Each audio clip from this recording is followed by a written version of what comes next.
চাইতাম তাহলে জুমার নাম।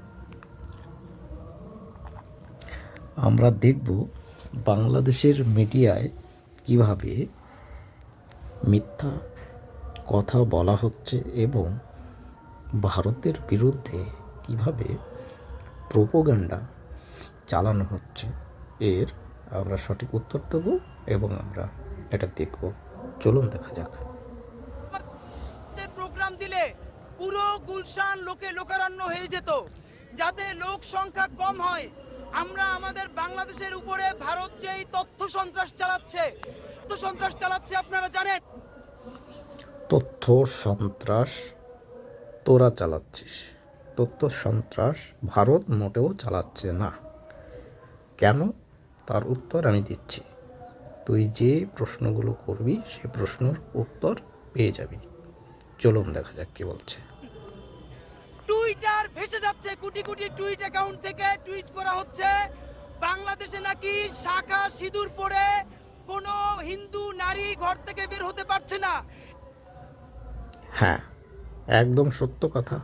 শুধু এইটুকুই নয়, দুদিন আগেই সম্ভবত জায়গাটির নাম নারায়ণগঞ্জে হিন্দুদের বাড়ি দেখে সেই বাড়ি ঘরে ভাঙচুর হয়েছে, লুটপাট হয়েছে এবং মা বোনদের ইজ্জত নেওয়ার চেষ্টাও হয়েছে।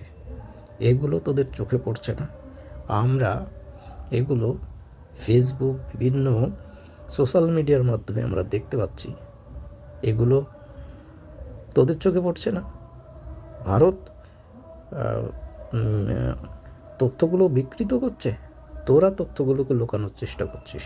ভারত কখনোই তথ্য বিকৃত করছে না। এরকম মিথ্যা কথা হিটলারের তথ্যমন্ত্রী গোয়েলভস কোনোদিন বলে নাই। এবং আপনারা জানেন হিটলারের নাজি বাহিনীর নৃশংসতাকেও ভারত হার মানিয়েছে। আমরা আজকে এমন দিনে ইন্ডিয়ান এম্বাসিতে স্মারকলিপি নিয়ে যাচ্ছি, যেই দিন 1992 সালের আজকের দিনে 800-1000 বছরের পুরনো ঐতিহ্য বাবরি মসজিদকে তারা ধ্বংস করে ধ্বংসের লীলায় মেতে উঠেছিল। বাবরি মসজিদ এ সম্বন্ধে বাংলাদেশের লোকেরা কি জানিস? ওখানে তোর বাবর যখন ভারতবর্ষে মুসলিম আক্রান্তকারী আসে, ওই সময়ে ভারতবর্ষের প্রায় 1 লক্ষ মন্দির ভেঙে মসজিদ বানানো হয়।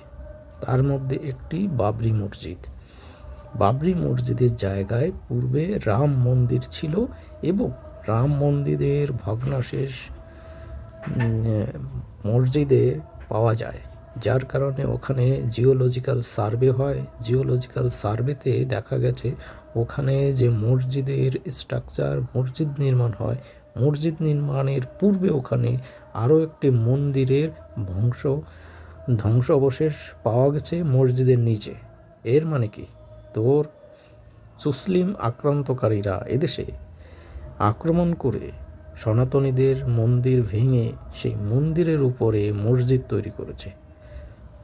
মুসলিমরা যত মন্দিরকে ভেঙে মসজিদ তৈরি করেছে, তাদের সব মন্দিরগুলো পুনরায় উদ্ধার হবে, মসজিদ ভেঙে আবার পুনরায় মন্দির করা হবে।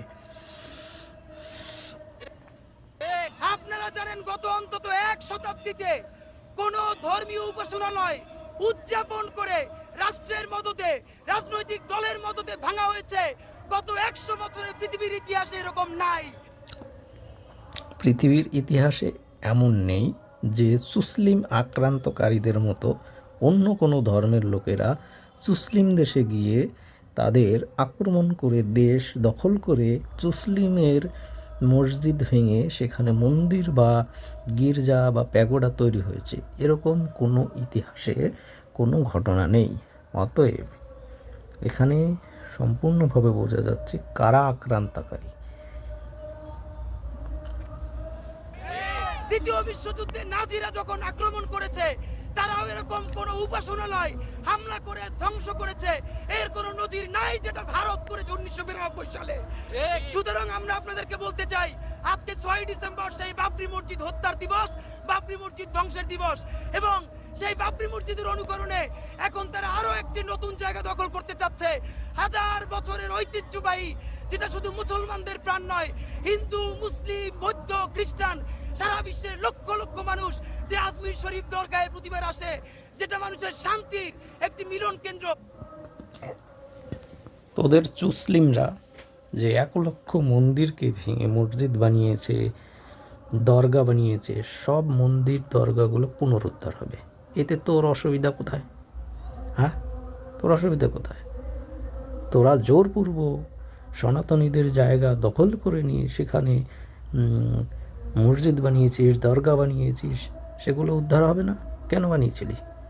অন্য জায়গায় ছিল, সেখানে বানাতি। তারা মন্দিরকে ভেঙে মন্দিরের উপরে কেন করতে গেছিস? দরগা শরীফ বানিয়েছিস, তুই শিব মন্দিরকে ভেঙে দিয়ে কেন দরগা শরীফ করতে গেছিস? এগুলোর ইতিহাস আগে পড়, তারপরে আসবি প্রতিবাদ জানাতে। ভারত একদম সঠিক কাজ করছে। যত আক্রান্তকারীরা যে মন্দিরগুলো ভেঙেছে, সব মন্দিরগুলো আবার পুনরায় পুনরুদ্ধার করতে হবে, এটাই আমাদের দাবি। তোরা যা পারবি করবি, যা।